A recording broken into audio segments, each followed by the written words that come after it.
Baby, it's time to ride the funk train, and we're here. It's John, the Atari 7800 programmer from the Atari Network and Funkmaster V. Now, you were talking about, can you hear my fan in the background? I hear some sort of dying guinea pig or something. Is everything okay over there? Yeah. My dog decided now would be a great time to squeak his new ball. So, Whoa. I squeak my balls all the time. Right. So tell that brother, keep going until the break of dawn.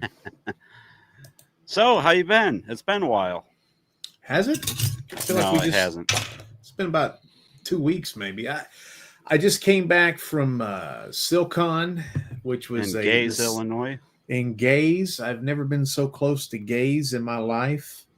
Or there's a lot of puns. There's nonstop puns, but the Central Illinois Comic-Con convention, which economically wasn't great. I was in a bad room where a lot of I actually had people drive there to come find me and talk to me and buy stuff, and they left without even finding me. But I had a good time. Yeah, it was not great. I mean, I did sell some of my stuff, but you go up there. It was 500 miles exactly from my doorstep to the convention. It was a long drive. I'm still kind of pooped because I was driving this morning about 8 in the morning. And so anyway, I had a good time. I got lots of funny stories, but we need to talk about Atari stuff. We'll talk about all the fun stuff when we're trying to kill time on another podcast. But we're talking about this was an idea that I had, but you actually brought it up, and I thought this was a great idea. And so that's why we're going to count down the top 10 modern Atari games. I think the hardest part for us was the inclusion. There's so many things Atari has their hands in. So, of course, they have collections. If you go on their website, they have Hello Neighbor listed as something that they've released physically. They just acquired it. Right, yeah. You know, and like they don't own the rights to Mortal Kombat or Tetris or...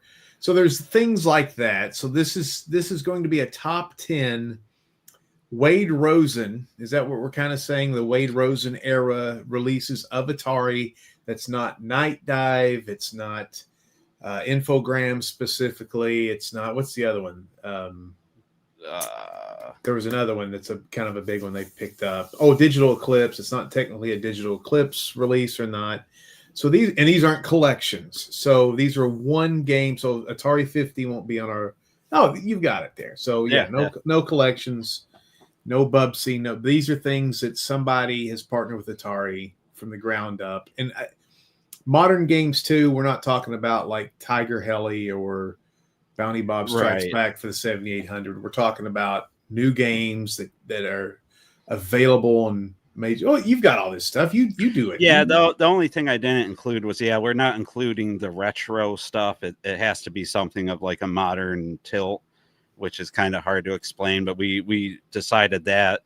We decided again, no games that Atari had little to do with, like the physical releases of Hello Neighbor, and they got some other weird stuff. I think they physically released Graveyard Keeper. Yeah, stuff like that. So they didn't technically publish it.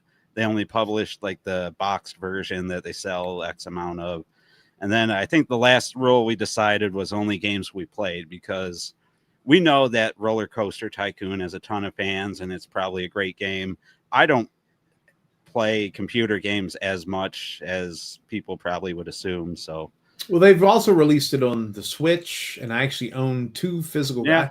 I went through a thing where I was trying to get all the Atari games released on the Switch, and at some point I was like, why am I doing this? So I've kind of stopped that.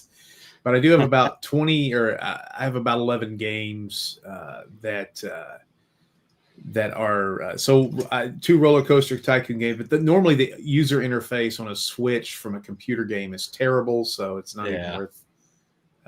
Hey, we got a lot of denigrating remarks so far. So that's already. I mean, they started early this time. If they found out what I did this morning, they would really hate me. So again, I'm the heel. He is the baby face. So please skew your comments towards that direction.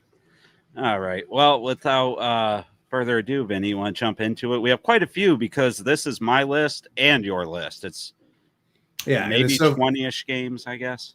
Probably more like 15. Yeah, I would there's say probably there's some overlap.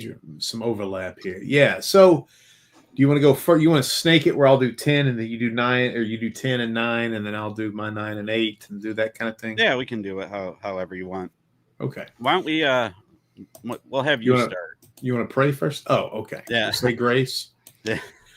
All right. So number 10 on my list is Yars Recharged. So the Recharged series is, for better or worse, awesome. There's some that are kind of, I'm not a huge fan of Asteroid Recharged or Centipede Recharged, but most of these other games are slick, and I can't even put into words how they feel modern, but they feel old school at the same time. And it's not just the gameplay, it's the presentation of the game I really like. It's really simplistic. I like the games that kind of have the silhouette look. Like this kind of has a real 2D. There's a lot of blacks. It's hard to describe what these games all share, all the Recharge games share, but this is basically a game that takes the gameplay of Yars Revenge, which is very playable today. I played it today when I was in I slept in my van down by the river, but I had my little Atari machine, and I was playing a pretty good game of Yars Revenge. But Yars Recharged takes all the gameplay elements. We have I have no idea how many levels this thing has. It's kind of tough, and there's a lot of different really interesting options you can do to multiply your points. You can actually handicap yourself and get bonus points, bonus multipliers, which I think is interesting. I think the boards are interesting. There's no stupid story, just like the original game. So it just plops you in. I think some of the cool aspects is if you get hit with the saw blade or the buzz saw flying out from the boss, even though you may have 3 lives, you're dead and the game is over. So I think that's kind of an interesting thing too. I always like using the bite mode or whatever that's called, where you don't shoot. You can play this on the VCS with a modern controller or a classic controller, and it has 2 different gameplays. The only caveat I wish was a little different is I wish you actually had to pick up those gold coins and it meant something, because you're just going to acquire them anyway for points. I wish some of the gold, when you blow the guy up at the end, I wish there kind of was like a Mario aspect where you collected all the coins and your score would change. I think that would be kind of cool. But other than that, that's a nitpick. I think this game is amazing. It's got a high score, worldwide internet. You can be in a top 10 or top 100 with all your friends from the Atari universe, and just outstanding game. Yeah, it is. It's a great game, and I might have more to say on it later. So we'll just leave it at that. But yeah, it's a good solid choice for number 10. I think it sets the precedent of how we're doing things here. So we'll move on to my number 10, which I think might surprise some people. I don't think this game is much appreciated in the Atari community, especially if you played it at launch. It was a little rough around the edges at launch. I actually preferred kind of the earlier version, maybe not the initial release, but after the first patch. I feel like it's a little too easy now. But if you're a fan of overhead racing games, like the Sprint series, like Power Drive Rally on the Jaguar, there's a lot to like about this game, and there is some nice elements, some nice nods to Atari. I don't know if I have any video of it in here, but a lot of the cars are named after Atari stuff. You have the Lynx and what's the Quotile or whatever the name of the Yars guys are, and all kinds of fun nods to Atari stuff. Anymore, the races are down to, I think, 4 cars almost exclusively, but that's what I've seen at the last playthrough. But I know at one point it was mostly 8-car races. Maybe I'm wrong, because I honestly haven't played it as much lately as I did when it initially released. Either way, it's a blast to play. It's probably even better in co-op. This thing has awesome co-op potential, but I don't know how many people ever really got to experience it. Because how many people, that have access to this game, have access to the the required amount of people, I guess, especially in the living room. Did this ever get like network play? Do you know, Vinny, on like a Switch or something? I don't know. I don't think either. I'm ignorant of that. I Yeah, enjoyed this game. The problem with me was it was completely uneven. So one race you would kill everybody, yeah, and then the yeah, next race you would go and you'd be like, "How in the heck am I supposed to win this race?" I mean, there were some races you have to pick your car, and you stick with your car for the entire circuit. And some cars did great on some tracks and were terrible on other tracks. That was the kind of fun part of it too. yeah. I love the sprint series. I think this was okay. I think there could be another stab at it later down the road where we could incorporate something else. But I use the classic controller on that, and it's pretty good. Yeah, yeah, I like it. And I didn't even mention the track editor. There's a lot to it. It's a There's a pretty heavy track editor game. too. Yeah. Yeah, and it's pretty neat. Especially you do get to download people's tracks, and I like that aspect a lot. I don't know if it's on there still, but there was the Atari Network Raceway at one point. Oh, Yeah, it was cool. All right, Benny, you ready to move on to number 9? number 9. Yes, Number it's your 9. turn. Oh, it's my turn. Oh, Yeah. hold on. I gotta stop clicking while I'm clicking. Then. Oh, I can All do right, it. Okay. I'll do it. So my number 9 again might surprise some people, but Food Fight Culinary Combat, and I'm actually a big fan of this game. I feel it has a what's the name of that Nintendo game that people love? The octopi Splatoon. and Splatoon. yeah, Splatoon. It has a little bit of that, not really, but it kind of reminds me of that a little bit as somebody who's sort of ignorant to that game. What it is, it's basically a multiplayer third-person shooter game where you get different projectile food guns, and you just kind of go at it in different, capture the flag, King of the Hill modes. Of course, they're called cute stuff related to food, but it's a lot of fun if and only if you can find people to play with, because the truth is a lot of the time you're going to be playing against bots, and I think that's what really bogs it down for me. It would have had a lot more longevity if there was more people to play with on a regular basis. But that being said, there are VCS nights. If you're on the Discord, I think they have competitive nights on here, and it is a blast to play. Even though it's not as solid of a game as I would have liked, there are some connectivity issues, some bugs. I think it's a lot of fun for what it is, and that's why I play games, is for fun. So I think if you just want something that's fun, lighthearted, and silly, you can't really go wrong with this if you have people to play with. Hey, I also still have last year we had a tournament, and I have trophies for people, and Obsidian and you and Yorkie's TV. I still have those. I got to mail those out. It's something I've been wanting to do for a year. Obsidian Contraption is one who got a trophy, and wasn't it?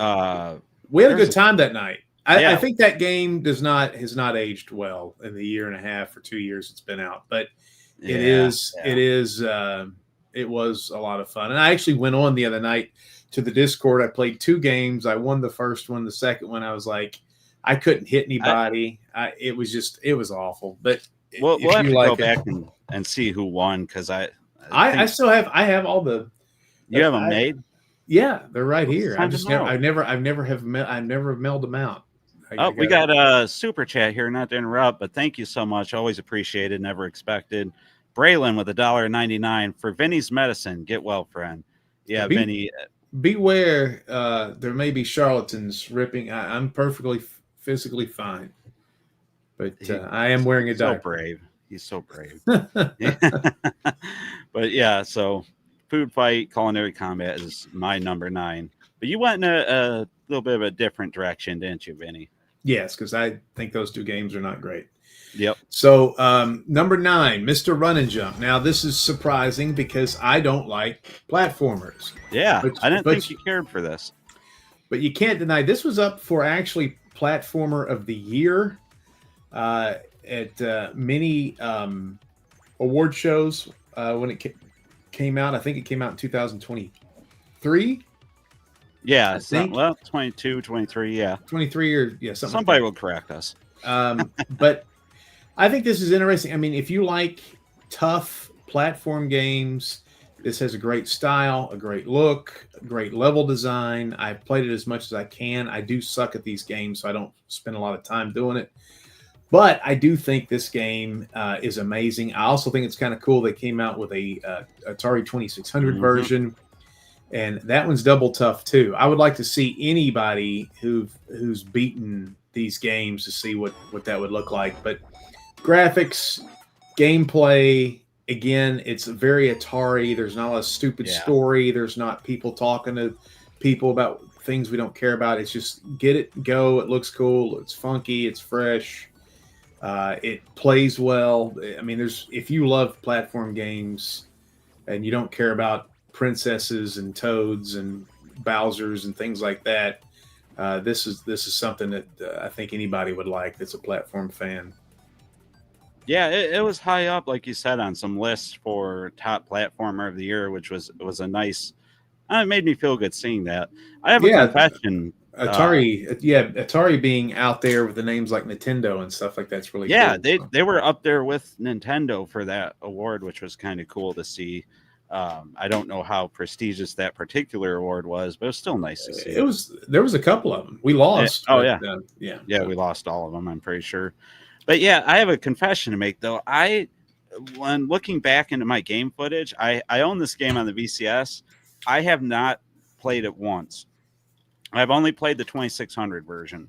So I have to get on that because I know it's a good game and everybody seems to agree with you in the chat more or less. I mean, they love it, but it's hard. I mean, that's the big thing that everybody agrees on is just how hard the game is. And it's kind of like a Super Meat Boy-esque game where the fun is the impossible challenge and getting past something, or so it seems. So, yeah, I don't think anybody would argue against that.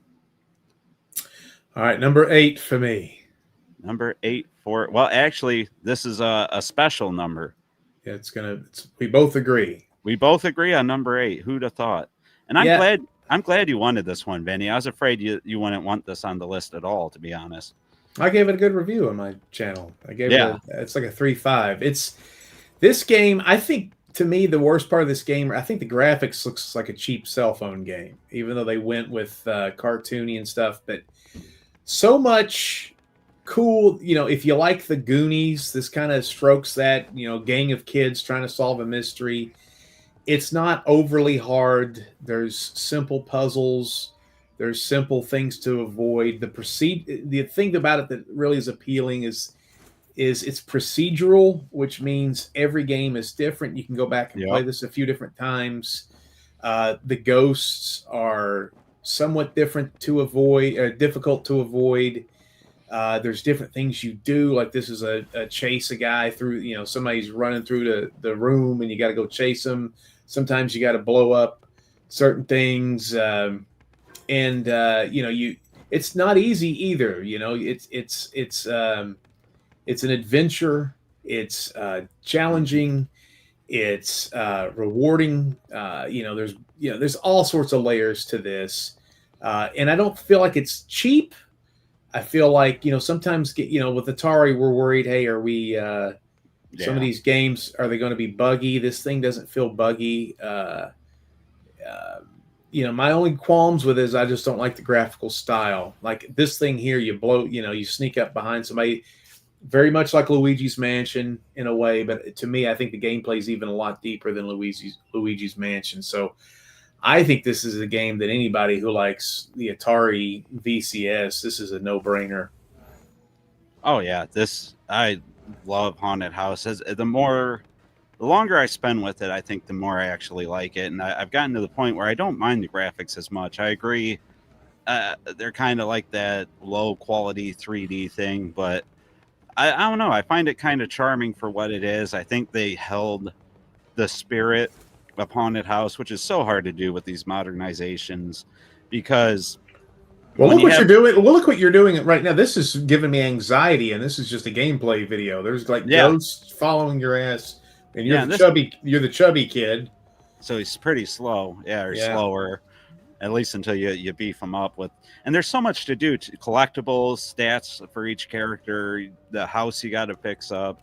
I mean, there's a lot to this game, and that's one thing Atari's been doing Ooh. a great job of, I think, is adding a lot to each of these games, a lot of different elements and packages and things to kind of keep you going. Even if you don't want to do them, there's at least something there to keep you engaged or attempt to keep you engaged. But I love Haunted House. I think it embodies the spirit of the originals. It's a lot of fun, and it's the perfect time of year to play it. Really, we're coming up on October.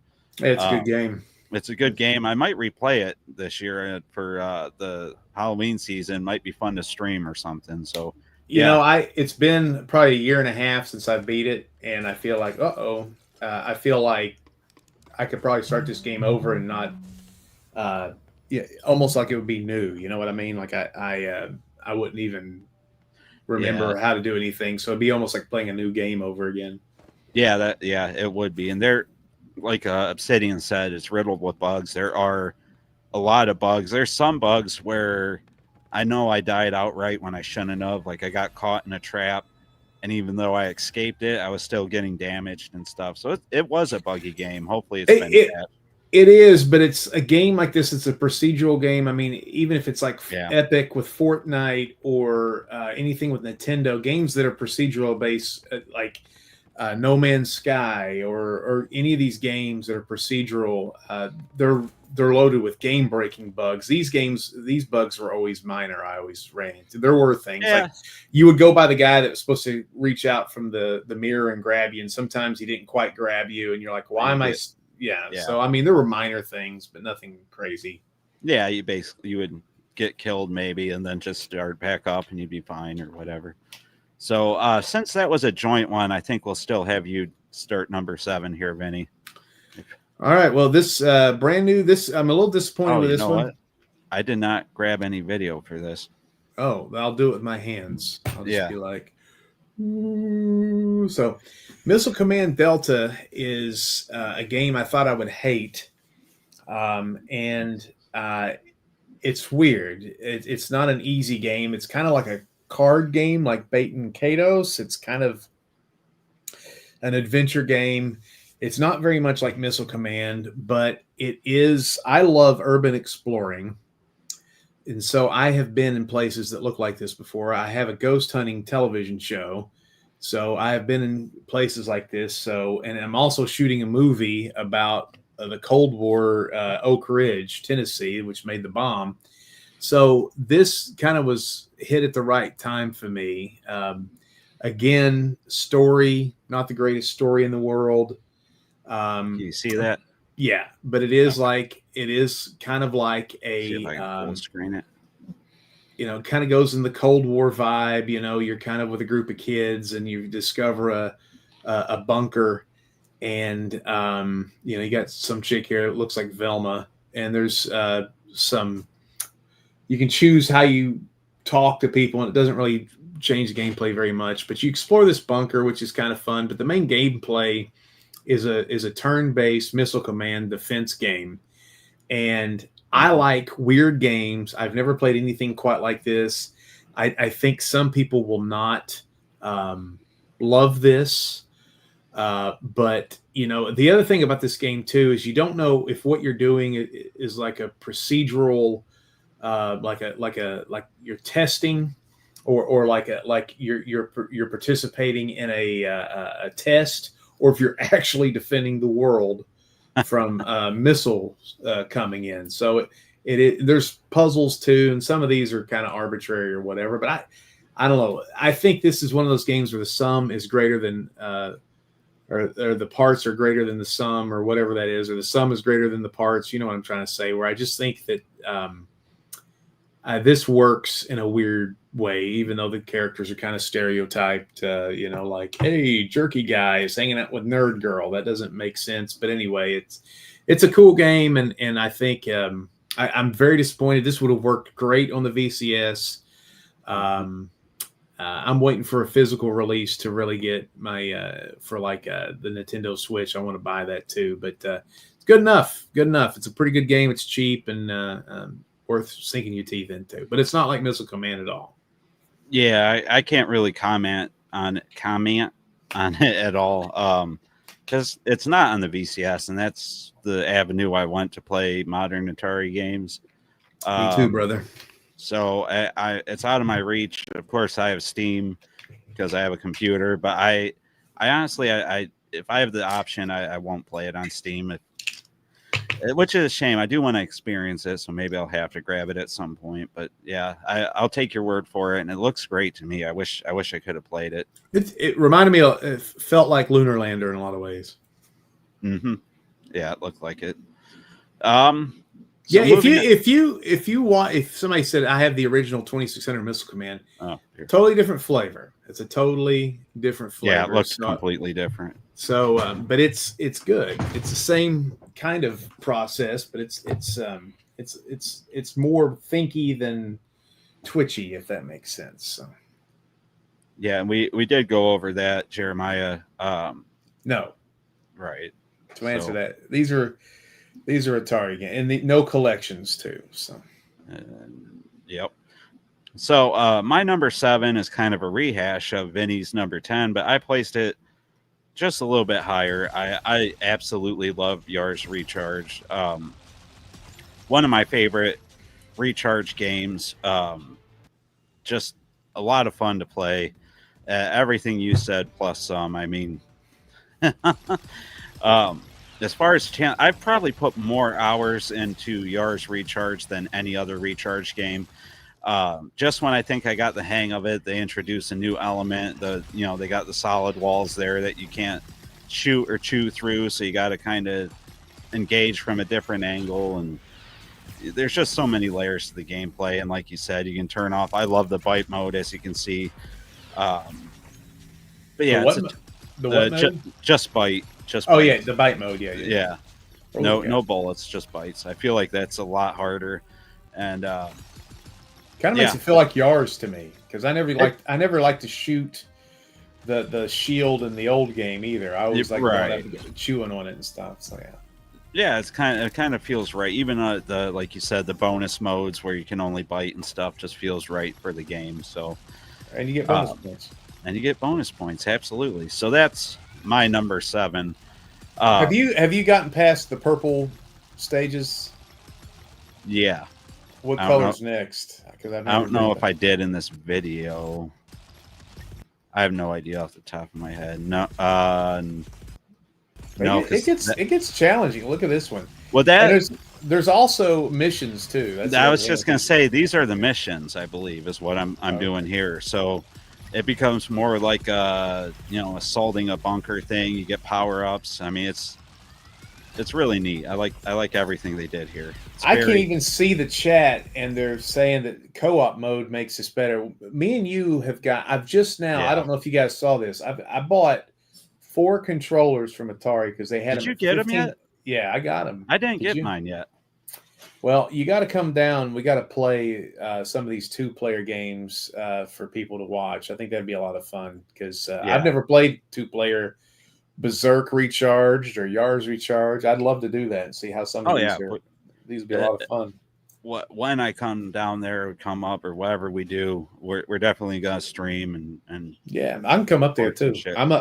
I was in Ohio this morning, so I need to run up there sometime. Well, thanks for stopping by. Well, Cincinnati, but all right. Oh, you were way south then. Yeah. But keeping up with the trend of zigzagging, my number 6 is first. Is that right?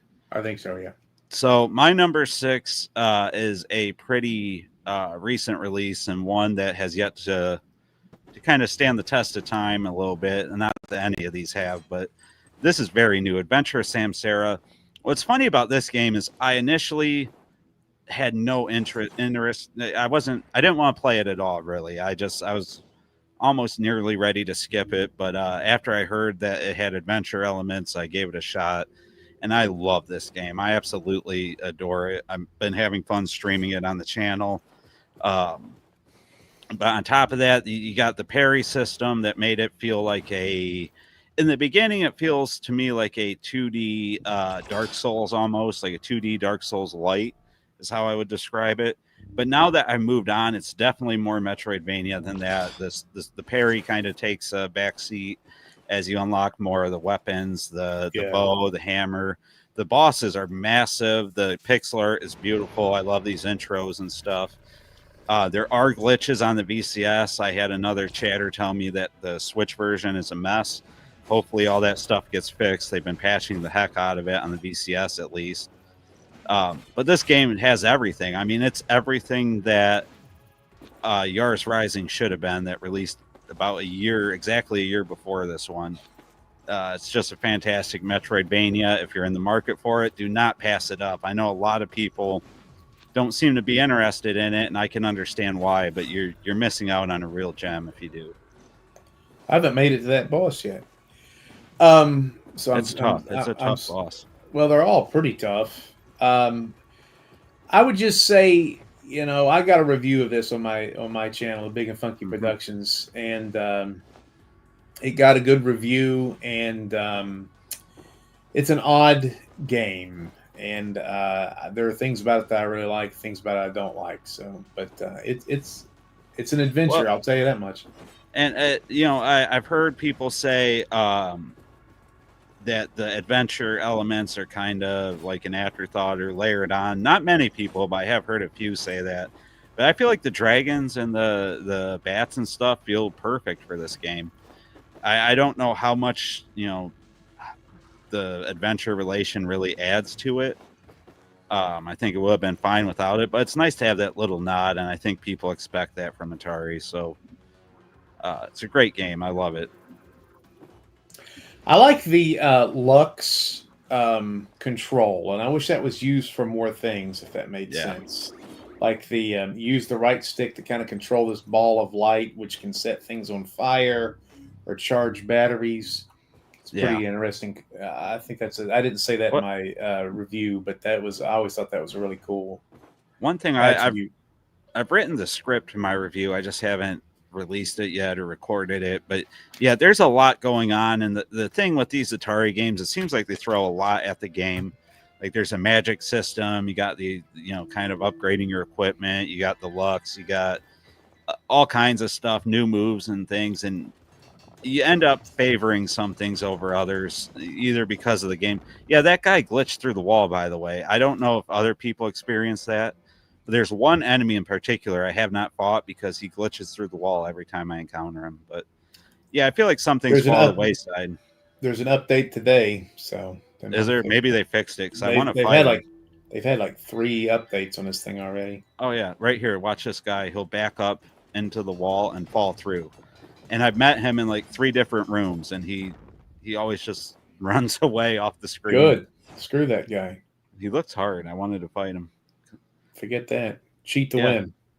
Thought this might be your number one. It could eventually be my number one, but as of right now, I want to finish playing it before I really decide. Well, like I said, there's things about it that kind of bother me. It's not on my top 10, even though I do like the game. But the bolt caster is one of the most important weapons, and it's just laying on a innocuous ledge. Like I thought you'd have to fight somebody to get it. You know what I mean? So some of that kind of feels cheap. Like, why is there a bolt caster just laying here on the ledge? That's how Metroidvanias are, though. You always you walk in a room and there's something laying there. That it happened in Symphony of the Night and Metroid 2. Okay. Usually behind a locked door, but yeah, sometimes stuff's just laying around. Maybe some guy died and just dropped it and you picked it up. I don't know. Who knows? That's how I got the guns on my wall behind me. I just found them on the ground one day. That's Toledo. Yeah, I guess walking your daughters to school. Yeah, you can find a couple guns and they're yours now. But Benny's number 6. This is oh shoot, I didn't get video for this either. Stall, Benny. Stall. You don't like this game. I'm a huge fan of the arcade game iRobot. It's one of the things I play on the Atari 50th the most. This version of iRobot is a completely different flavor. It's Jeff Mentor all over it. And I like that guy. He's a knucklehead, but I said in one of my reviews and the idea of Jeff Mentor is more satisfying than actually sometimes his games that he creates. I like the whole psychedelic, funny noise thing. This might get loud. Hold on. Uh-oh. It's going to be Tim Taquichi's wife screaming Okay. orgasmically. But that was Tempest, not this one. oh well, there's still some of the similar things in here. So this is this gameplay or are you playing this right now? This a video is me playing. right now. Yeah. No, Oh, I'm not playing right this second, but yeah, okay. this is. So this is I don't know if you'd call it a shooter or a platformer. The arcade version of this game would be definitely more hard to categorize than this one. I kind of feel like this is more Crystal Castles and an iRobot paint job than actually iRobot, because you're actually picking up like dots or cubes or whatever, but you're basically driving a robot around and you got to watch out for this eyeball. And you can't jump when the eyeball is red. It doesn't make a lot of sense. But You're just, in this version of the game, you're trying to clean up all these dots. And if you successfully go past the board, you get a nice shooter mode, which is a lot easier. This new version of the game is a lot easier than the old version's shooters. Yeah. Tons of bonus points. Don't know what the hell you're doing. Not sure on what you can... like, there's all these bonuses, and you're like, what? I don't even know if I got the bonus. It says something like that I get, you're like, I just beat the board. It just said elephant, and now I'm shooting things. It's just crazy, but it is fun. I played this today, and I actually got up to 7th in the world. And if somebody didn't call me, I could have. But each board is so different from the other. Yeah. It is hard to kind of understand what the game wants you to do. It's nuts. It's a nutty game. It's hard on the eyes. If anybody has epilepsy or anything, they're right. Yeah, it's not going to work. It's not going to work out. But it's interesting. It's weird. It works well, and there's a lot to discover. Tons of boards to go through, so that'll keep you occupied. And again, the high score, the worldwide high score on the VCS and the other versions will keep you occupied trying to beat the people from the community. Real quick, hopefully you're finished, but another super chat just came in. Thank you so much. Excuse me. Always appreciated, never expected. Jeremiah Thomas with a $5 super chat, making demands. Lunar Lander Beyond and Breakout Recharge better be on this list. You might be a little disappointed, Jeremiah, but we'll see what happens. But thank you so much. $5. Change your list. Yeah. We'll hurry up and make an adjustment. And if you have $5, we'll change our list. No, but yeah, no. Appreciate the support as always, and hopefully you'll respect what we've included here. But iRobot, the new one, I agree with you. The original is fantastic. I love it. It was such a, for its time especially, it was such a leap in technology, or at least it feels like it was underrated even during its time, but it was an amazing game, such a trip for when it came out. First game to have 3D colored polygons. And so the one thing I would say, I'd still prefer the original iRobot to this, but the one thing I do like about this original, the one thing I do like about this iRobot is because the original iRobot was an arcade game, it's made to beat you fast. So it gets too hard too quickly. This one has a better gradual difficulty, and it gets harder as it goes, but it's not as insane as the arcade version. The arcade version gets just stupid, basically. I mean, it gets stupid difficult too quickly. Yeah, I love the original. The new one, I don't know what it is about Jeff Minter games, because I love Tempest 2000. I think that's a perfect game. I mean, literally, to me, I know there's some issues with it, but even the issues, everything combined, that game's perfect. Almost everything else after that, besides Defender 2000, I don't know. It's almost like I don't vibe with his other stuff, except for his Jaguar stuff, and I don't know why. Sometimes, it's the insanity. Well, now they're starting. I mean, Anka R feels so much like this just because it's such a graphical rape to your eyeballs. I mean, it's a psychological insanity. Now, do I go next or 5? Let me see. I did. Yeah, so you go next. Okay. Ready? Yes. One of my favorite types of games are turn-based games. And so, you guys on my channel, when you go to Big and Funky Productions, I'll always say, I don't like this kind of game. I feel like I've been saying that a lot lately. One of my favorites is turn-based strategy. So, They're Days of great. Doom is so different, so weird, so out of the ordinary for an Atari game. It's a dystopian game that's, if you like The Walking Dead, there's a lot of like choose your own adventure type stuff, random chance happening. You choose where you go, and you have to fight these monsters with a group of people that you pick up along the way. And there's not a lot of healing.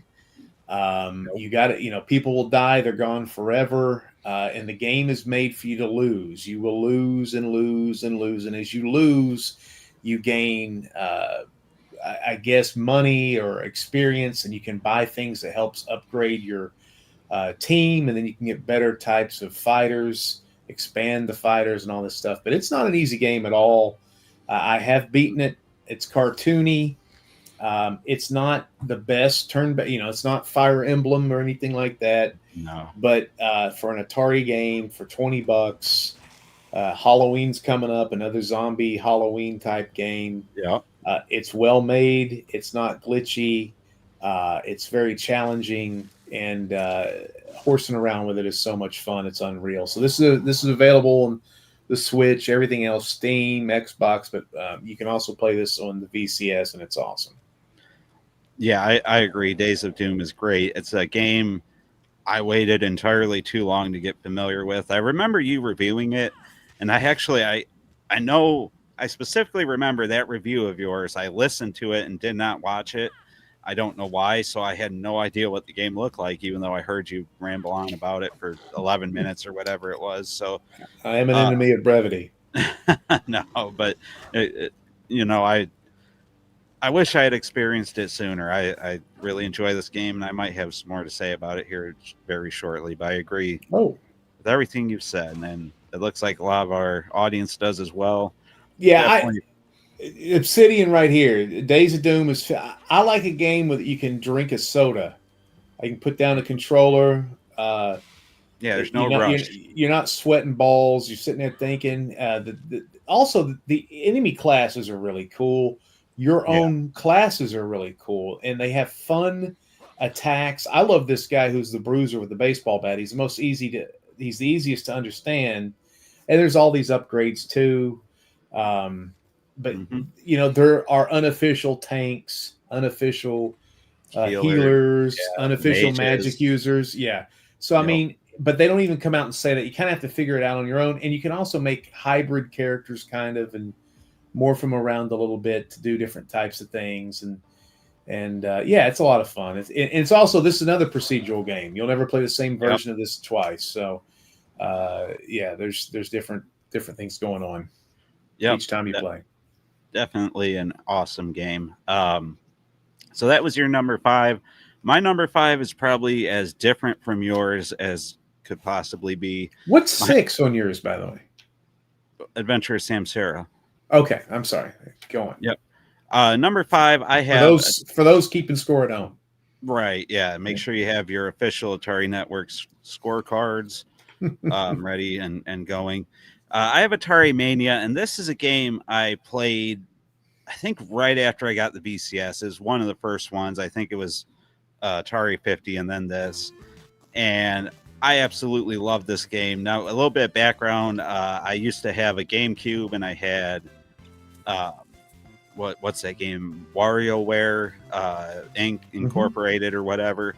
This reminds me so much of that, and it makes you realize how well suited these Atari classics are for this micro style party game. That how well suited they are for that style, because it basically, you have a lot of short rounds. You might be only playing Missile Command for 10 seconds, and then you're playing a Gravatar thing, and then a Human Cannonball thing, and they go a little bit longer than maybe some of the WarioWare stuff did, but I absolutely love it. I love it. The variety in it. I like seeing all the different nods to our favorite Atari classics. I think, again, just like the 50th, it's almost the perfect love letter to Atari fans, except that Bentley Bear is some evil possessed demon that you have to kill.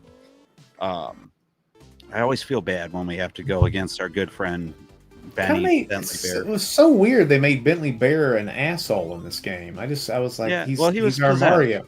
I know, Yeah. but still, he seemed like a little jerk Oh to yeah, begin with. yeah, he was a jerk guy. But I love this game. If you like party games, again, I think this would be great with multiple people. One day, I hope to have a friend to try it out with. But I think it'd be a lot of fun with other people. My only problem with this game is some of the games like um, Asteroids Yeah. didn't quite play right, but this would combine. I guess you didn't say this, and I just want to kind of. It would Oh combine. yeah, It yeah. would combine different games, so it would make like Crystal Castles here, and if you went further, it could include something that like Wizard of War. Yeah, yep. I Or was just gonna or say. okay, I thought you were done, but it would No, combine no, different no, I elements was, like but yeah. yeah, different like Sword Quest Earthworld with Pong and I don't stuff know and if I have any Centipede. of that. Yeah, but like that type of stuff. Oh yeah, I forgot Solaris was on this too. Solaris, just all kinds. Centipede mixed with Solaris, and I used to have a dream. I had a dream when I was a kid. Yeah, where so this is asteroids mixed with Missile Command. Missile Command. Yeah, so Yeah. so this is awesome. So there's a lot of this, and you're also there's kind of an adventure element to this where you're trying to solve puzzles and Yeah, beat bosses and stuff like this too. But you have to defeat these things. Yeah. Hey, you got lucky there because they were about to blow you up. But yeah, it's a big. I had a dream when I was a kid that there was an Atari where you could put different Oh yeah. cartridges, and it would mix up who the good guy was and the goal. And spoiler alert! This is the this Well, is we the already ending. mentioned Evil Bentley, so Yeah. So, but anyway, I grew up and I thought that was real, or I woke up and thought that was real. That you could actually there was an Atari I mean, peripheral that would be awesome. where you could change, like you could put Pac-Man in Pitfall Mhm. World, and he would be doing things like in Space Invaders. But this is the closest thing to that I've ever seen.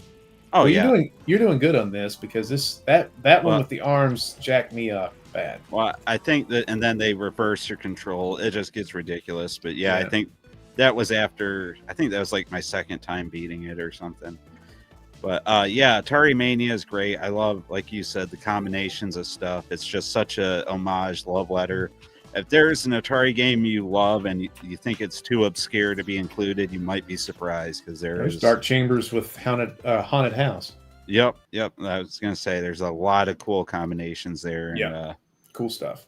Yep, cool stuff. A lot of cool bosses, and surprisingly, it seems like most people seem to be okay with that pick in the chat. But a lot of people agree it was a pain in the butt. 100%. I was not even going to attempt that. But moving on to number 4, Benny, you have. Oh, pardon me. This is available on Netflix. Did you know that? What is This game, number 4. this one? Caverns of Char. Yeah, Atari has a couple games on Netflix you can play through your TV, and Oh wow! you play it with your phone, and it actually does well. But Caverns of Mars, pardon me, Caverns of Mars Recharge for the VCS and the other systems, unreal, much better than I thought. I know Caverns of Mars is like the first homebrew game that ever got a lot of huge accolades. Atari, like this thing was out in the 80s. A group of homebrew people made it, Caverns of Mars, on their own, and Atari took it over, made it their own IP, and now they're releasing it in the 2020s. And so Caverns of Mars is basically it's simply just a game where you're inside of Mars falling, and you're constantly falling, and you're avoiding obstacles and shooting things, and it's real easy to get the idea of what you're supposed to do. But your weapon is also kind of your brake, and you have to be real easy with it, because if you overuse your weapon, you're going to run out of fuel. So there's this constant dance between shooting everything and getting bonuses and getting your multiplier up there, as you can see, and also trying not to kill yourself. But the other thing about this game that I think is really interesting and really cool is you have to take a power up at the end of each level, and there's always a detriment and Mhm. some sort of benefit to each. So you can see this like small cannons shrinks the size of your cannons, but it gives you more fuel. There's always some sort of tug of war going on with these power ups at the end of the level. So I think that's a really interesting thing they just threw into this version, and it makes it gives it a lot of personality. And again, you never know which power ups are coming, so each playthrough is going to be different. I think that's important. Again, we have the world leaderboard too that you can get on. Yep. There's Where are you missions. at now, Minnie? Are you number one yet? Oh no, I'm not great at this one. Oh wow. I am somewhere. I'm somewhere in the 20s or the 10s to 20s. I'm in the teens, I think, but I'm I'm not number one in the disappointed world. in you. I, dude, it took me forever to beat the game. Yeah. It took a long time, but I finally did beat it, and I felt good about myself. And I gave myself As you I should. treated myself to ice cream or something afterwards. There you go. Vanilla. That's all you're allowed to have. uh no, I agree. It's a great game. Unfortunately, just like Mr. Run and Jump, I have not played much of that one, so I don't have a whole lot to say. I like it, and I like the original a lot. I like the Champ Games version. I just have not had time or put the time into the recharge version, but it looks great. Like you said, I love the give and take element. So you kind of have to decide what you're willing to give up in order to, kind of power up a little bit. So, Well, and I think Obsidian just said I've played the Atari 2600 plus version that Atari released of Caverns of Mars. Great game, maybe even better, John, than the Recharged. And there is an escape, like you get all the way to the bottom, you blow something up, or you do something. I don't know what you do down there. It's like I don't know. The graphics are pretty limited. Something happens, some sort of exchange of ideas happens at the bottom, and then you have to escape, like Metroid at the end of the yeah. game of Yep. Metroid. So that adds an exciting element. They could have added that to this. I don't know why They probably should have. Yeah. they didn't. If they did, that probably would have made this even better. But both games are great. I don't know which one's better. Probably Caverns of Mars Recharged is better, but not by much. So Absolutely. So again, good number 4. People seem to agree with that a lot, especially St. Louis Music really love this choice. And yeah, absolutely agree. I wish I'd put more time into it, but that's if sometimes. St. Louis Music has some sort of 7800 or 2600, go to Amazon or Atari and buy Caverns of Mars. What do they call it? Caverns. Caverns of Mars Recharged. But this one, Which one? Caverns of Mars. This one. Yeah, it was before Atari officially took over something else, but yeah, it's Caverns of Mars now. That's a Champ game, right? Didn't Champ make this? And yeah, it's originally like Conquest of Mars, I think, or something. Okay. And then they changed it. Yeah, okay, you got it. All right. There you go. Then never mind, brother. You're 2 steps ahead. You're good. You're good. Yeah, Conquest of Mars. Yep. Okay, so moving on to my number 4, I have Gravatar Recharge, which is yet another game I haven't put nowhere near the time that I really should into it. But Gravatar is one of those games I've always really enjoyed and I want to be good at, and I've never been good at the original, and it's essentially the same way with this. But there's no denying I love the backgrounds and the I don't know if it's true parallax, but the scrolling of the landmines and stuff. The gameplay is excellent. It's a challenge, especially when you get into the tight corridors and blowing myself up immediately as soon as the game starts. Take it easy. Yeah, so challenging game, especially if you are slow like I am, but it's good. But yeah, I love it. I need to put more time into it because as you can see, you need to hire a co-pilot or something. Holy cow. At that time, I didn't even make it into the level. But yeah, completely awful. But I think Vinny's going to have some more to say on this here in a little bit, so I don't know how much you really want to. I'm glad it made your list. Absolutely. But moving on to, let me take this. Vinny, or no, now it's my number 3, right? Because we're zigzagging. Yes. My number 3 is Days of Doom. I'm kind of surprised that it made it higher on my list than yours. Me too. That's crazy. But I absolutely love this game by Atari. Everything that you said before, I kind of feel like it's almost Oregon Trail meets, like you said, RTS, because you have the parts where you're going through and you choose to, try to salvage gas or trade with somebody on a map screen and get more supplies. And of course, this is the meat and potatoes of it, is the RTS part. Like you said, it's not really a game. Initially, I figured it was a game you could kind of sit down and beat, but you're meant to die and die and die and get a little bit further and play it a little different. And while a lot of it's procedurally generated, a lot of the bosses you'll encounter over and over again. And there's one in particular that really beat me up for quite a while, but I'm proud to say I did get past it. I think I was stuck on it on our stream and I stopped playing, but I did eventually get past it.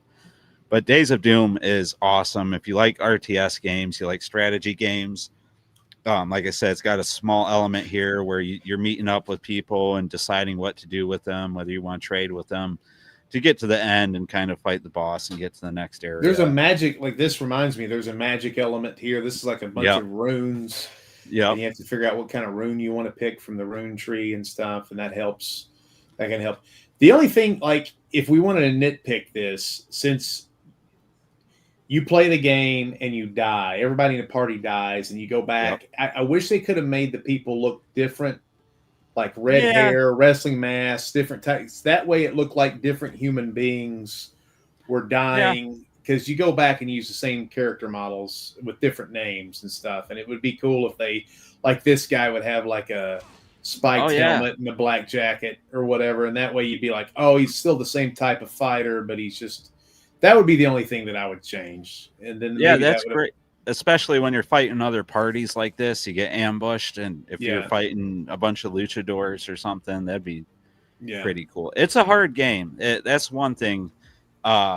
For RTSs, it's pretty simple, but it's also you're going to die a lot, and it's kind of made that way. Yeah. But yeah, that's no need to keep going on and on about it because we've already kind of covered it. But that made it to number 3 on my list, and we are at the top 2. Benny, we made it. Well, not for me. I have my number 3.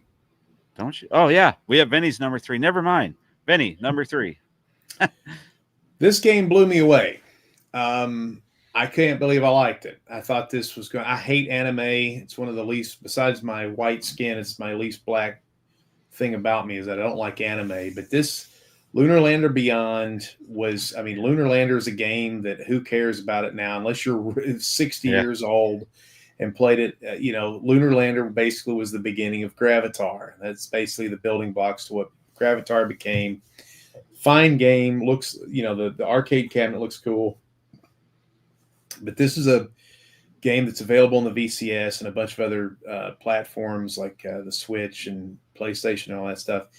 But the thing that I like about Lunar Lander Beyond is this is a story-based game that is centered around a ship that has no weapons on it, and something crazy is happening with the solar system, and you basically are tasked to go save people, to transport information from one spot to the other, and the graphics are kind of weird and funky, but I mean, you're basically using the Gravatar type controls.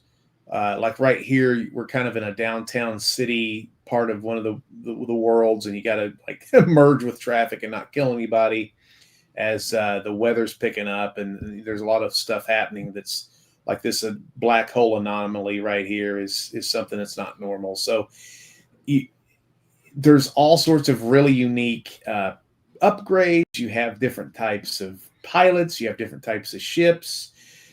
Each world or each part of the mission is a completely different style of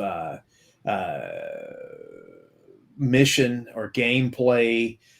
Sometimes you're like you get into this giant rubbery or massive lunar lander thing, and then it almost looks like Missile Command, where people are Yeah. there's these alien ships coming to or meteorites coming to hit this particular planet, and you have a bulky ship you can use to bounce everything away from the planet's surface. There's one thing that's very windy. The one planet doesn't, the atmosphere is leaving or gone, and so there's like the one that you were just on. There was like a lot of people. There's one that's like completely on fire. So there's always something to do. The anime acting is okay. There's actual voice acting and stuff. It kind of gets on my nerves, but there's a lot of caveats to this game. And again, it's not easy because Gravatar is not easy, and you're kind of, Right. you're fighting against inertia and stuff, but that's the whole gimmick. But for a space adventure that you don't have a weapon, I just think I think that's so unique that I think it's always worth playing. And it's definitely a really, really interesting game. And it's where if you're anybody that likes space adventures or anything like that, or shooters, it's definitely worth a shot. Yep, and I know we've been zigzagging, but honestly, it just makes sense for me to go right into it because this is my number 2 game. And yeah, I agree with everything you said. It's you don't really miss the combat in this game because you're so busy trying to pilot these impossible ships, and they even kind of talk about it in the story how lunar lander pilots go through so much stress that it kind of messes with their mind and everything, and you have to maintain again like a lot Sanity. of these. There's like an insanity level, yeah, and you can go crazy driving Yep. this. And then like if you go crazy, there's all sorts of stuff happening. Like you start hallucinating, and the controls switch and stuff. So you have a like a roster of pilots you can switch to that. Yep. Like they rest and have mental health days and stuff like that because these lunar landers are hard to pilot. So it's Oh even yeah. part of the storyline. And you get random pilots with random attributes and stuff. The only downside with that is there are some pilots that are so overpowered that like stress doesn't affect them, or it barely affects them, or they're able to do some kind of crazy stuff. And if you get an overpowered pilot, you kind of lose some of the challenge of the game. Or if you get some really underpowered pilots with really horrible skills, you kind of have an overly difficult time with the game. So there is that element of, like we've talked about with other games, procedural generation and just the pilots that you acquire and you get to fly. But I love these different landers that were just on the screen. Here's the different pilots and their abilities, traits, and whatnot. And you can level them up too. Yep, but you have your 4 different landers here, and I love that each of them kind of excels at different things. So you have, this alien spacecraft is kind of like the hidden one, but you have a really fast one. You have one that kind of controls better, but maybe isn't as fast as you would like, and you can customize these ships too to your liking. Yep. As well, with different types of power ups and not weapons, but different abilities and things for each ship. Yep, but there's just so much to do, and like other people have said, the story isn't as bad as you might think. Again, I think we were kind of saying we don't like this anime stuff. If you don't like it, the only thing I didn't like about it is the characters don't really develop. They, the kind of Russian lady that doesn't trust anybody, doesn't learn the value of friendship. She still doesn't trust anybody at the end, and the Joker is still the Joker and didn't really learn any lessons. An idiot too. Yeah. Yeah. The doctor, isn't the doctor like a sex crazed person too? Like he's always grab people. And so this is the problem with Missile Command Delta too. You have these stereotypical roles, but what are you gonna do? Look at, this is an Atari game. Look at these graphics and stuff. It's really pretty cool. So yep, fantastic game, and definitely deserves to be high on the list. And I hope more people, get to experience them after seeing this. you can go on eBay right now and get like the Switch version, like the deluxe version for like $20. It comes with like Well worth patches it. and stickers and stuff like that. Yep, absolutely. So that's my number two. Woo! You did good there. Yep. I don't have the last one loaded up, so give me 1 second while I load. Do you have was that your number 2 or number 3? That was my number 2. Do you want to do my number 2 now? Yep. Just let me grab the. Well, Okay. You can start talking about it here. This is a game, and you got actually the key to review this for free, you dirty dog, because you have more people than I do. You have more subscribers than I do. I don't get those anymore. But, so it's because your review of this was terrible. You were like half drunk. But anyway, Quamp 2, perfect to me. Match creation of what Wade Rosen, and this is what this is, basically the new Wade Rosen games. This is the Wade Rosen experience here. And I don't know how much that character that guy, but under his leadership, you take Pong. What can we do with our first real game, not counting computer space? And how can we make it to where people in 2020 would want to play this thing? Keep it simple. Might get loud. Keep it. You sound like my wife on the good nights. Oh, here, you right. Mute it. Who's she with when she says that? There you go. But here we have Pong Ball. It's the story of the Pong Ball trying to get the hell away from these crazy ass paddles that keep bouncing around, and these really well crafted mazes. And the cool thing about this is it's desolate. It has a great milieu that it creates. It's not easy, but it's very simple. This is exactly what Atari is. Very simple, but yet hard to master. And that's what Atari games should be, and that's what this game is. And there's all sorts of puzzles. This looks very similar. Me and John, who do a lot of 7800 games, this looks like like a 3D version or a modernized version of what Vlad Zaninga does. I was just going to say that. Yep. Yeah, this looks like a lot of his games, and we love his games. So that's what this kind of is. Oop, watch out for that. The coolest thing about this are the unique Atari-themed bosses, and there are plenty of those. So if you haven't played this game, it's only $19 on the VCS. The VCS's store. Look at this freaking thing. That's crazy. Yeah. The VCS store right now, the store has never worked more efficiently. I know there's problems with that historically, but I'll let John probably pick up more of this later. But this is an excellent game you guys should check out. Yeah, and honestly, it kind of just flows perfectly. We might as well get into it because despite people's misgivings, this is my number one game. I absolutely love this game. Basically, as you said, it's kind of a weird idea to have this Pong ball in this desolate kind of. Look at that, man. It's crazy. In this dystopian world where everything's kind of gray and black, and you got these faces coming at you and stuff, but it works well. I hate interrupting you on your, but it's so much like. I never thought about this before, and I've never done a review on my channel, and I will one day, but it's very much like the Animal Kingdom, right? Like you're like a little tiny thing, and you're trying to go from one place to the other, and there's all these like obstacles and things trying to eat you and kill you and kill you. It's very much like you're like a little animal in the big world or whatever. Yeah, it kind of is really. But what I like is you're still kind of adhering to the breakout Pong rules. So you can only move, up or down or left and right, depending on what you bounced off of last.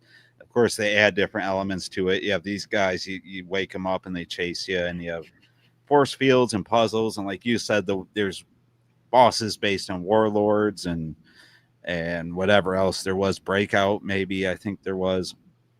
But I absolutely love this game. I could see it not being everybody's cup of tea. But if you have not tried it, I encourage you to do so because it's a fantastic game. It's a game that I bought it for the VCS. I had it, like you said, I got the Steam key for review purposes, and I want to play through it on the VCS and really get that experience. But I absolutely love this game for everything that you said and more. A lot of replay value, a lot longer than I thought it would be too. Honestly, I mean, they did a lot of things with it, and it doesn't get boring. There's a lot of challenge here, like we showed. There's things that move as you move, so when you hit the button, they spin around, and guy, the square guy's chasing you, and levers to push, and it's just a ton of fun keys and whatnot. So definitely Fun keys. Fun keys. Like C#. But that's my number one modern Wade Rosen era not collection game. Vinny, what is your number one? This is, to me, and this is only my opinion, this is the only perfect game that Atari has released pretty much in the last since Wade Rosen, and that's Gravitar Recharge. Now, Gravitar, the original, is a game I always wanted to be good at, and it was ridiculously difficult. And it was so difficult, you find out later that the people that even made the damn thing,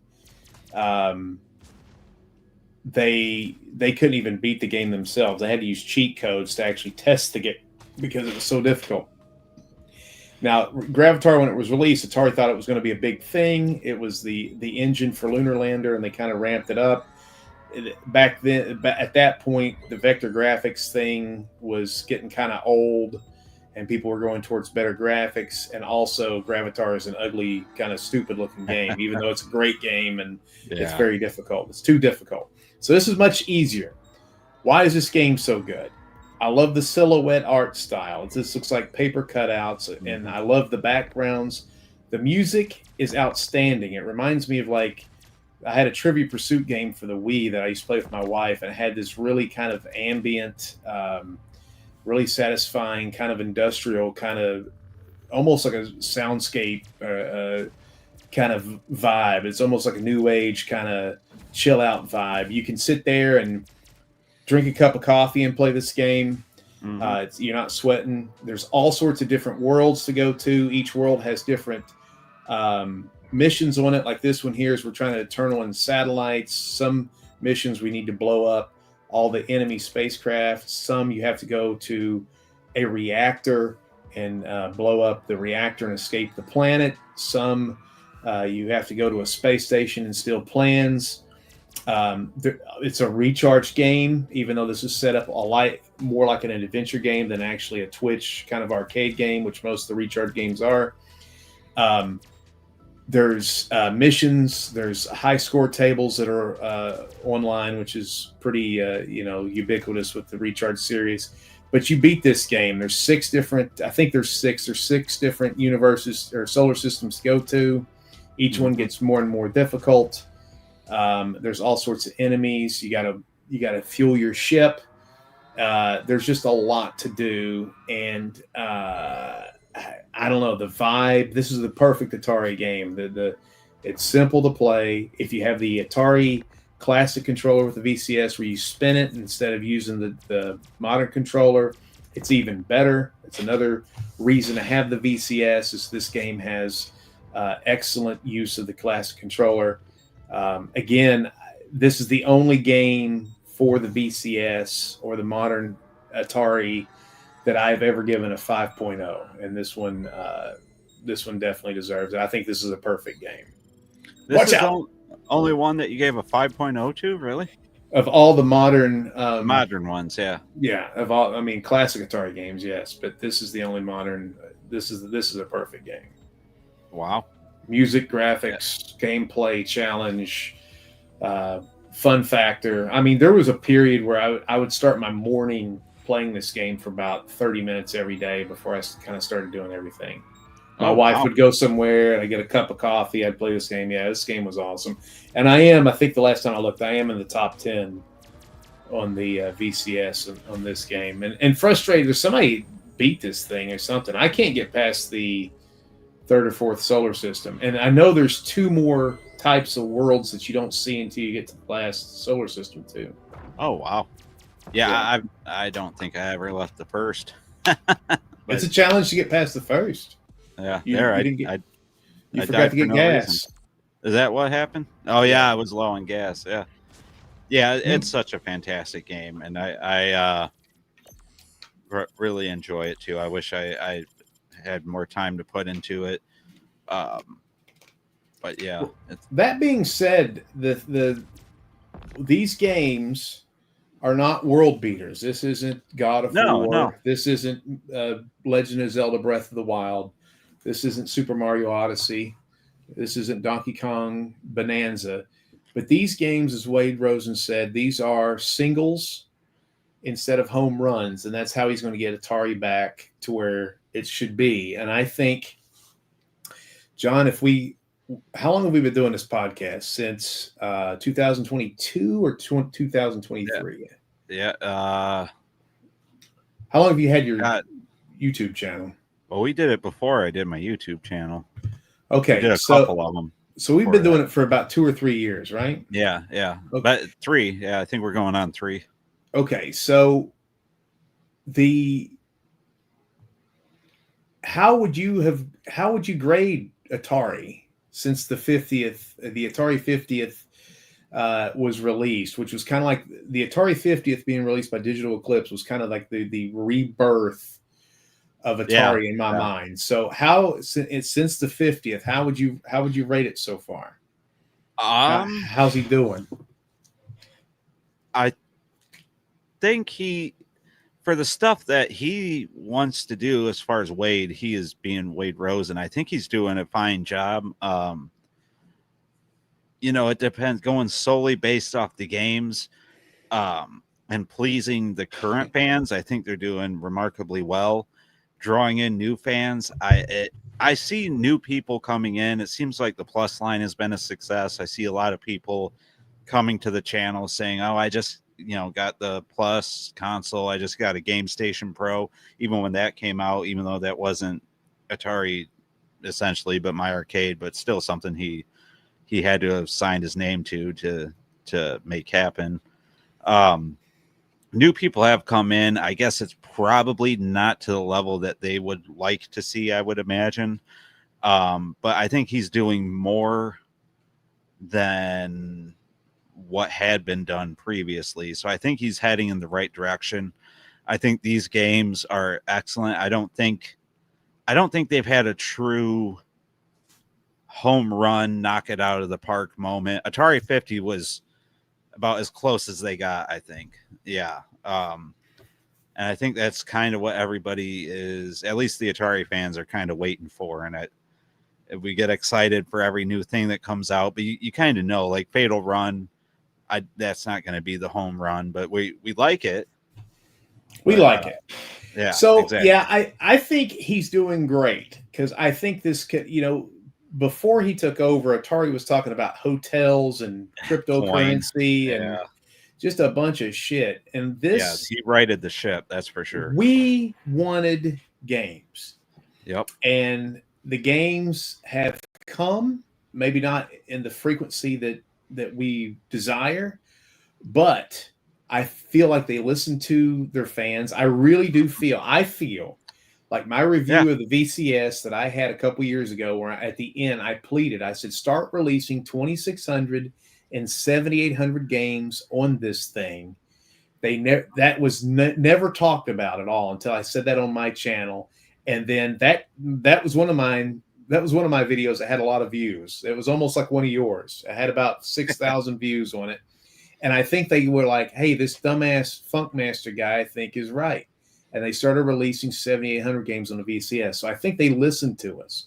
Yes, the Yeah. VCS has been troubled and there's a lot of, whatever, take it or leave it.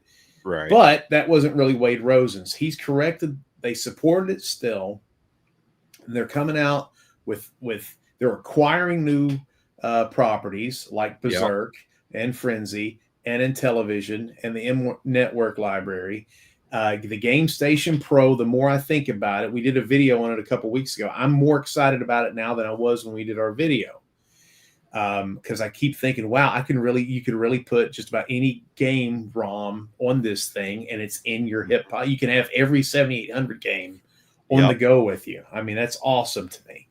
So all these games are great. The only thing I would say is none of these are going to make Joe X, Right. Generation Zoomer or Generation Alpha or a millennial. Well, you're kind of a millennial, but you're kind of a weird millennial too. But nothing's going to make somebody go, "Oh wow, I got to check that out." It is a lot of placation for us. You know, Yeah. the Atari 2600 plus, the Pac-Man thing. I mean, I was a sucker just like that. I was like, I'm sold. Okay, you got another effing $300 or $400 out of me, guys. They're bringing people. What I think they're doing is they're bringing people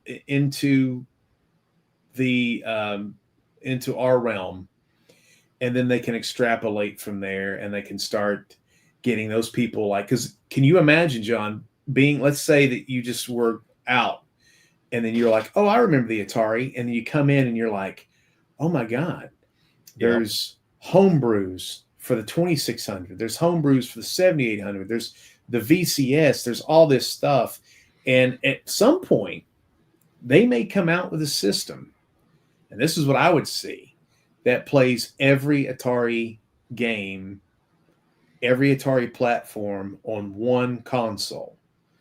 And it could be stuff like Balls of Steel, which is the modern pinball games, all these games that are VCS games, 2600 games, 7800 games, that kind of thing. And it can be a new packaged thing that is the ultimate Atari. And if it had enough size and the computing power and the right controllers and the internet and a Wi-Fi and all that gobbledygook, you could actually make games that would rival PlayStation and Nintendo games as far as quality and size is concerned, under the banner of Atari, with all of these other games underneath it. And I think that's, if I was Wade Rosen, that would be my master plan. And by the year 2030, I would have a new system that would be like the Mac Daddy Atari, kick you in the coochie kind of system.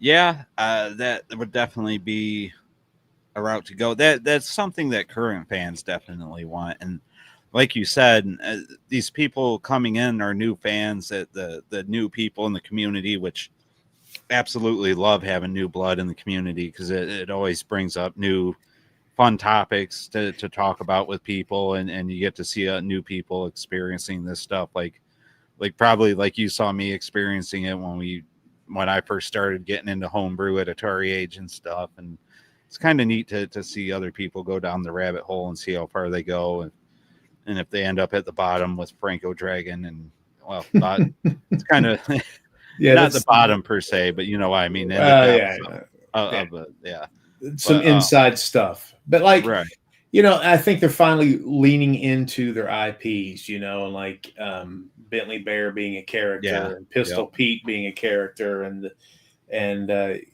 personalizing the Lunar Lander people and Missile Command people Yeah. and stuff. I mean, that to me, that's genius. If there's ways to make merchandise, if they ever get to that point, which I think, Well, if they made a Bentley Bear action figure, they'd sell out of those. They'd sell. I mean, maybe. well, they would. I mean, they sold out of, like, they had Butcher Billy redo Oh yeah, yeah. 4 shitty Atari 2600 games. And they sold it for $300. They weren't that bad. Outlaw. But yeah, I mean, Outlaw's like a 1978 game. I mean, yeah. What was the other? Well, Fatal Run, Fatal Save Run, Mary, Outlaw, Save Mary. Dark Chambers. Excuse me, in Dark Chambers. Yeah, I have the Save Mary. I think the Butcher Billy one, but yeah, I think Wade has a plan. I don't know what it is. It might just be acquiring a bunch of stuff. He might be trying a couple things and seeing what works.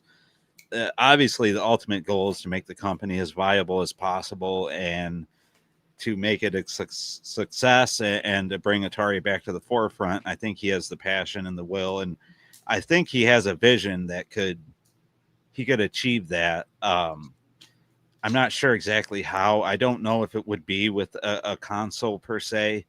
I think likely Atari's best chance would probably to be a third party developer that maybe does the hardware thing, but kind of like he's doing now. The thing with putting out such a intensive console is the tooling and the R&D and everything, and getting it in there and getting it into people's homes. It's a big investment to put out a console, and Well, they already put one out that was half-ass, and right, it's still being. So what would it, and they put one out the last 3 years, the right. 2600 plus, 7800 But plus, and now this Pac-Man I thing. feel like that wasn't much of a risk, though. I feel like the 2600 plus, the 7800 plus, those games are so simple and those consoles are so So ancient. what would they do if they came out with a bigger VCS type thing that's just basically a Linux, and every ROM they could sell ROM packs or So whatever no through the cartridges, store. just ROMs. Just you could have every Jaguar game, every Lynx game, Well, they couldn't. every. He would love to do that, but there's all the licensing.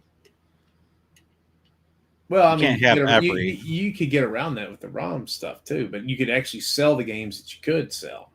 You know, Yeah. Oh but yeah, yeah. You're talking about letting people load every. Okay, kind of yeah, like the but My Arcade thing. yeah, but you could sell Atari. You could sell Tempest 2000 on the thing as well as Bentley Bear Crystal Quest from the 7800, or Yeah, as well as but that's what the VCS is. Asteroids. Yeah, but you could.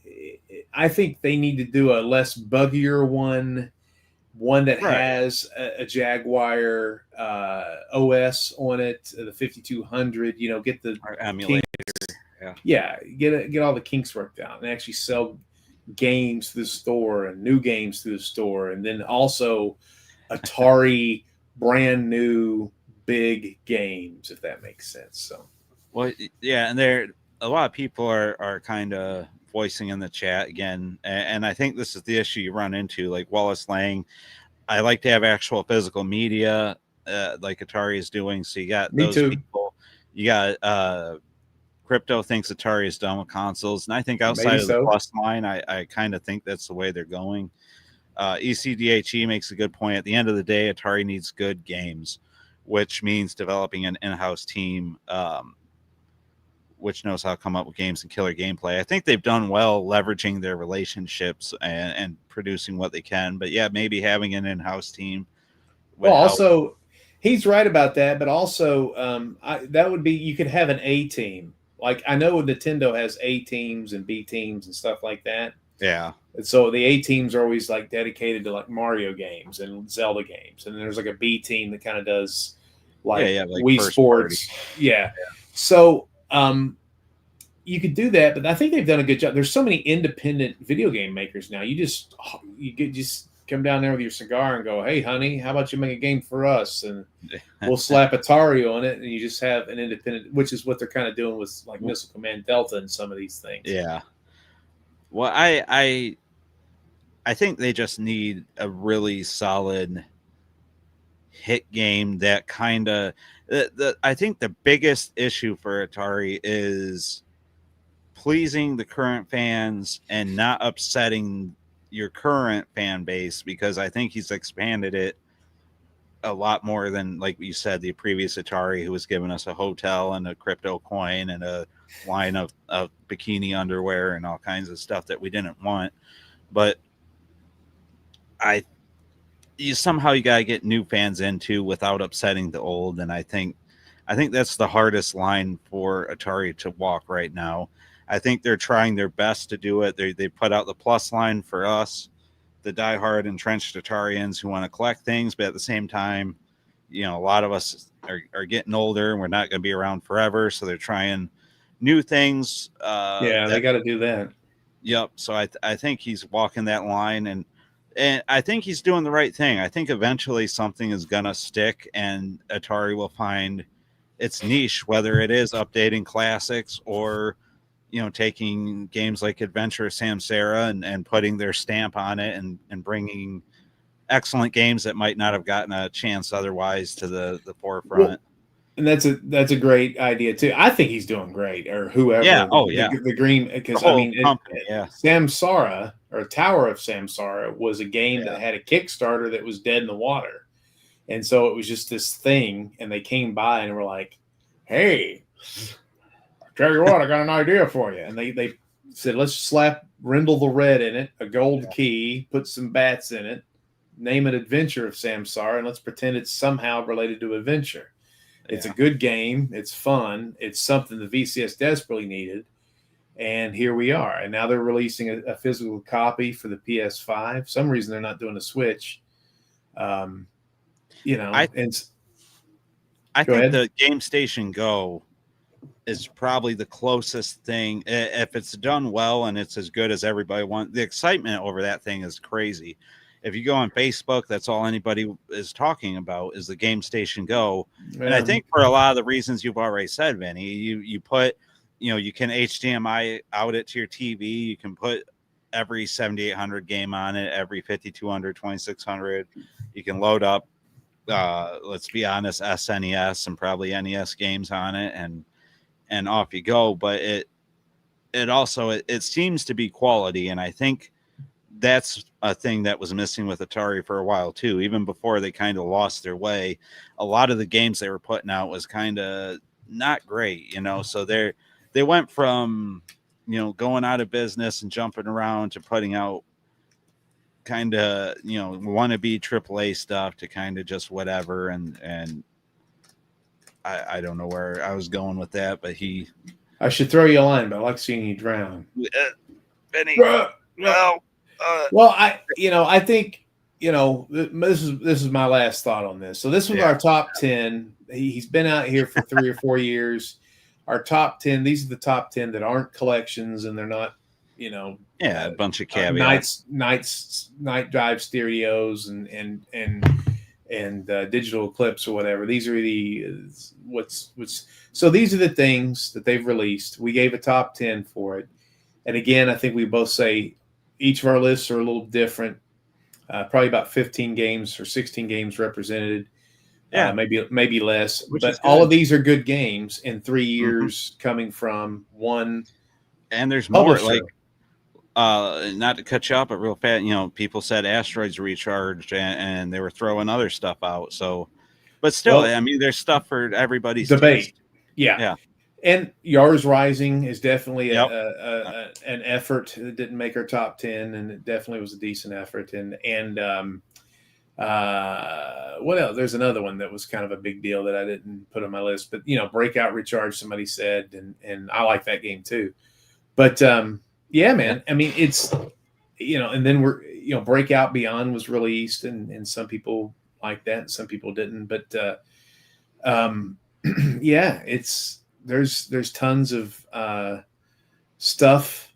There's The Thing, there's Graveyard Keeper, there's like the Karateka release, there's the Mortal Kombat release. I mean, that's a big deal for Atari to release all those Mortal Kombat games. It's a big deal for them to release all those Golden Tee games. It's a big deal for them to release what's the other? They had another big announcement that they were really Bubsy, which is kind of a weird thing, but so I mean, they're in the fight, and we'll just have to see how it goes. But I think he's been doing good. And I think the big thing is they are in the video game industry. They're involved with video games, and in a positive way. They're no longer kind of looked at as this ancient entity that is lingering around long after it should have. It's relevant again. And like you said, it's involved with stuff that people want. And I think that's the biggest thing that Wade has done. He's putting out stuff people actually want, and hopefully he continues that effort. But I think that was a great point, Vinny, bringing up, since we kind of used him as the start of our list. We started at when he started. So yeah, good point in bringing up our thoughts on how he's doing and how he's doing with these games and the company. I think Game Station Pro is really exciting. I was on the road. Yeah. When I go to these conventions where I'm trying to sell my movies and TV shows and stuff to people, and I go to the middle of cornfield, Gaze, Illinois, I don't spend money on a hotel because I have a van that I bought from a guy that went. It's converted. It's a van. This guy drove around the country making television shows. So I just sleep in the back there, and I have that damn the mini Atari 50th little miniature arcade thing. Well, I'm sitting there like, it's really a tchotchke for the shelf. It's not. Yeah. And I was sitting there thinking, I was like, I would love to have the Game Station Pro tonight. Yep. and I would Yeah. have played for hours in the back seat. Nobody, when you're at your house, there's dogs and stuff. I was alone in a cornfield being chased around by a hooker in Mattoon, Illinois, and I would have loved, in between trying to dodge the STDs, I would have loved to have had the Game Station Pro to sit there and play Bernie in the Tower of Doom, or play Yeah. Yeah. anything, that melt a few hours playing the Atari in the palm of my hand, any of the Ataris, and iRobot or whatever we wanted to do, and that would have been a blast. So I I think the biggest thing for the Game Station line is to get that links, and like you said, Lynx would be perfect. I mean, I don't even know and why, Jaguar. but Lynx Because is perfect for the Game Station let's Pro. be honest, all they have to do, like with the 5200 and whatnot, just put one or two of the ROMs on there. Say there's Lynx games included, and Jaguar and whatever, and then we can load the ROMs ourselves. Let's be honest, that's The, what everybody's gonna do. the So, Lynx is perfect because yep, with any emulator, if you get like a modded Wii or a double joystick, anything, the Lynx games play great with those, anything that's an emulator, because they're very basic. And uh, but the only problem is if you have a giant screen television that you're playing with a double yeah, joystick, it spreads out the graphics. It's made for a small screen. right, Those Lynx games got APB, yep. I Crystal tried that Mines the other day. 2, Rampart. Man, those games are awesome on the Lynx. Mhm. Yep, I have my links sitting right here. I got a Songbird game that I'm working on right now. So Let me ask you this. There's somebody in my area selling 2 Lynxes, one's broken, and 15 games for $400. Is that a good deal? 2 Lynxes, one's broken, and which 15 games? I guess that would be the biggest. They're pretty good. I mean, they're not. I know there's like APB is in it, Crystal Mines, Rampart, Uh, Kicks, we some can of get my on it. favorites. Yeah, we can get on and price some a little bit later. My big thing, like Lynxes aren't, they're getting up there like everything is in price. I want in mind the issue you have with Lynx is the screen today. A lot of the screens are having dead pixels and a lot of ghosting, I believe, is an issue on them. So when I got mine, I wanted one with you can get the replaced updated screens and whatnot, and HDMI out, and you can get as fancy as you want. So I would recommend either getting one that you can try out beforehand and make sure the screen isn't having issues, or the seller guarantees it with a return or something, or get one that's already pre-done, which I can tell you from my experience, a Lynx that's already pre-done with a new screen and everything is almost $400 in and of itself. So if you want to use that as a barometer, go ahead. Yeah, it seems But like it's probably a pretty good deal. but yeah, good stuff. Great list, Vinny. Good discussion at the end. A few chats we'll get to real quick, and then we'll do our promotion and head out. Thank you so much, guys, for sitting down and listening to our list and inputting in the chat and everything. Always appreciate it. Braylon, how is that RPG game on the Lynx going at Atari Network? Good. I haven't put as much time into it as I'd like, but I have started the process. So Are you making an RPG? No, I'm reviewing the Oh, Songbird RPG on there. what's the name of it? It is a Wyvern Tale, which a sequel's coming out to the Jaguar here very soon, I think. So I wanted to kind of get in before that. Crypto Coffee, any OG Lynx or Jaguar product will grab minimum money, whether it works or not. Maximum. Yeah, that's the thing. Yeah, Right. maximum. I'm sorry. That's the thing. They're worth a lot. Even broken. Yeah, I'm sure it's that 400 isn't bad probably for 15 games in a console. It depends what games though, because not all the games are valuable. Let's see. I've seen a few questions in here for you that we'll hit before we go. They're all loose. Your Stools. stools are loose. Okay.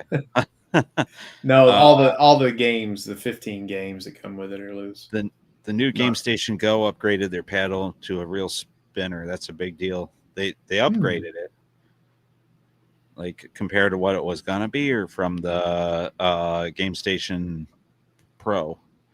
Let's see. Driller. I think what he's saying is the UI was going to be a paddle, and now they've made it a spinner, which you can actually Okay. go, which is important for like Tempest and things like Yeah. that. Driller Joe makes a good point. I think Atari should have done a lot more with Antstream. That's what sold me. They didn't seem to do a whole lot with Antstream, did they? I tried to get on Antstream the other day. It was $1 a month when I first got the VCS, and I was going to go back and horse around with it. And I was supposed to have a lifetime subscription. Really? Yeah. When you first You don't got the have it? VCS, no, and now I have to pay like $12 a month. I said, Wow. or something stupid. And I was like, screw this. Driller Joe is, for anybody that doesn't know, this mother effer is a force on these Atari games that are online, dude. He's always in the top 10. And I just got in the top 10 on iRobot today. I think I went to 7, Driller Joe. So I didn't see your name on iRobot, buddy. I shouldn't have said that. Now he's going to get on there and kick everybody's ass. But I know I seen somebody else ask about our rankings. Of course, if you missed him, you can go back and watch. But yeah, whoever was asking if Mr. Run and Jump was on there and another game, both of those games were on there, so you can go back and see. But yeah, so I think that's pretty much going to wrap it up, Benny. So you just did a convention. Do you have anything coming up that you want to promote? let's see. Are you out of the gaze now? Illinois? I'm no longer inside of gaze. Right.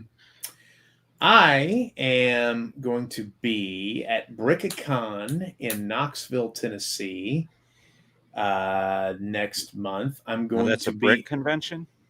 I'm not sure. I think it's a Lego thing, but anyway, I'm Really? going to be at the Tranquility Film Fest in Benton, Tennessee. A lot of Tennessee stuff coming up. And then I'm going to be at Nerd Words in La Follette, Tennessee. That's all coming up. We are finishing the movie Showdown in Secret City, which I want you guys to all watch. If you want like any horror comedies based around the southern mountains of the Great Smoky Mountains, you can go to my website, bigandfunkyproductions.com, and you can watch them there. There's all streaming off Tubi or other streaming platforms. And I'm going to go to Vegas and California next month to film more episodes of my travel show, Weird Roads with Vinny Vineyard, which is on ASY TV, ASY TV. I'm doing the extraterrestrial highway. I've never been up there where there's that Area 51. Hey, there you go. There's the website. If you scroll down there, you can see you can click on any of those movies and watch any of those movies from that link right there. From the website? Right from the damned website. So convenient. Nice. Yeah. I need to put you as a sponsor just to be nice down there. Oh, and also the Perfect Gene Company. Yes. They have nice. I need to update that.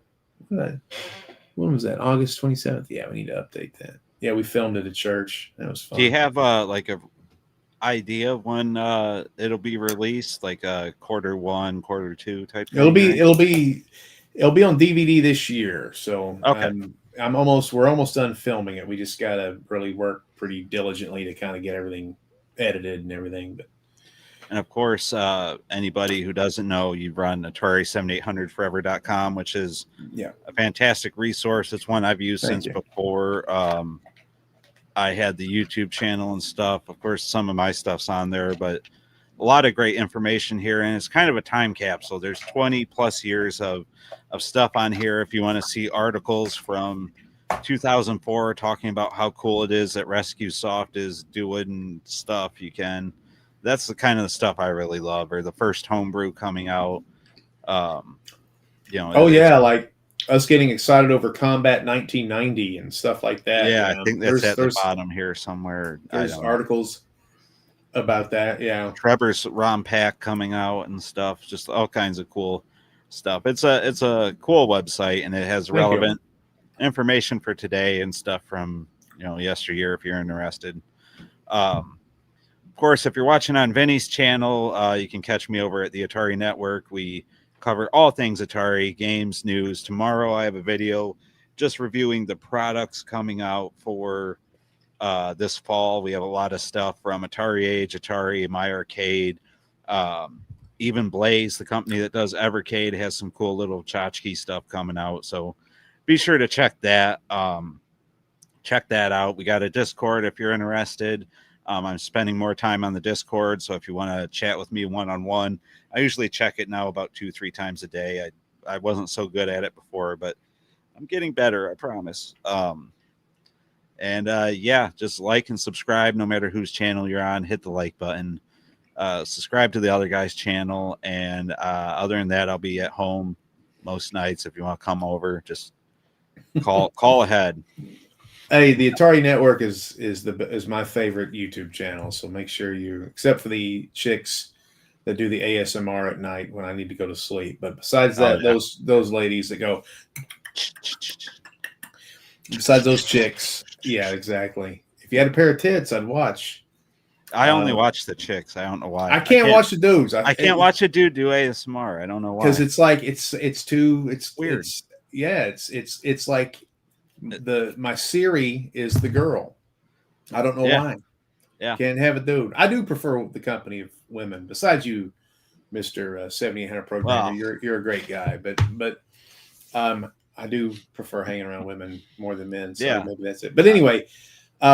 Yeah, the Atari Network's awesome, dude. You have a great channel, and I'm very proud of that. You've come from a guy who wasn't. Nothing. You were not sure that you could even do this, and now you're directing people towards Atari, and Atari did comment on a couple of my comments in the last couple of weeks, so they've got their eyes on us. I want to take over the podcast, people. I want to kill them and eat their bodies and wear their skin and run the podcast. I want this to be the official Atari podcast. But maybe Murder One is not the way to do it. The rumor was they were interested in having you host until that comment. Now they've kind of rethunk it, and they're going to go in a different direction. But you almost had it, Vinny. Well, you should have heard what I did this morning. Well, we can talk about that after the show. All right. You want to hear? Can I say it? Sure. I'll just cut you off if it gets too graphic. So I drove. It was a whirlwind weekend. So 500 miles to Illinois, 500 miles back to Tennessee. I was running out of gas, and I was about 30 minutes from home. And it's Sunday morning, and there's a BP that's in the middle of nowhere on this highway. It's a really cool highway, Davy Crockett Highway. Really beautiful highway. And the place wasn't open yet. So I get gas. I just put a little bit of gas in there because they're kind of expensive. And I go to the door, and the lady's in there making biscuits and food for the day, but she's not open yet. It's almost 7:00. I had to pee terribly. So I go behind the building, and I'm like, well, they brought this upon themselves. I pass a car. You know how women have, or men have that from the rear view mirrors, the name of their son, like if they go to elementary school to pick up their children. Okay. You know what I'm talking about? No, but keep going. They if you go pick up your son at elementary school, you'll have like a tag that'll say like you're like Vinny Vineyard Jr. or whatever. When did they start this? Well, so the people you go on a line. Did you ever pick up your children? Yeah, but I never had a thing. You just wait for them and they walk to the car. They'll see it and they'll call over the speaker, "Hey, John Jr. is here," and they'll bring the kid out. So it's not just this big. So there'll be an order and stuff, and it's not this crazy. It'll go faster. Okay. So in Tennessee, they do that. So I saw the kid's name. I go back there and I pee. See a cow. There's a cow in the field. It pees. By the time I turn around, I did realize there's a lot of cameras around. I turn around. The lady is standing out with her biscuit gloves on, and she goes, "What are you doing?" And I said, "You weren't open. I had to relieve myself. I'm very sorry." And she goes, "I can't believe that. You just went to the bathroom. I'm going to call the police." And again, I'm not saying you should do this, but I was sleep deprived. So I said,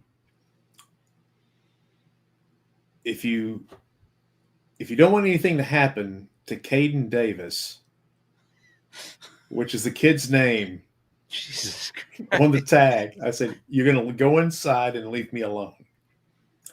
And her eyes were like, "How do you know my son's name?" And it wasn't Caden Davis. I just made that up. But I did say the name that was on the tag. And I said, "I've been watching you. Get inside." And she ran inside. And I went to the car and I went, "I'm supposed to be a Christian. Why did I say that like that? I could have got out of it." But anyway, Why did you tell that story? That made you sound like a horrible person. Because I'm not. I need prayer. You peed on her building. She came out with fresh biscuits and said, "Please don't do that." You said, I'm gonna hurt your child. I know his first and last name. You get in there and make biscuits. Pretty much.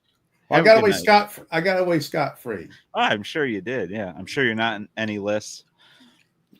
All Bye-bye, right, guys. Everybody. Good night.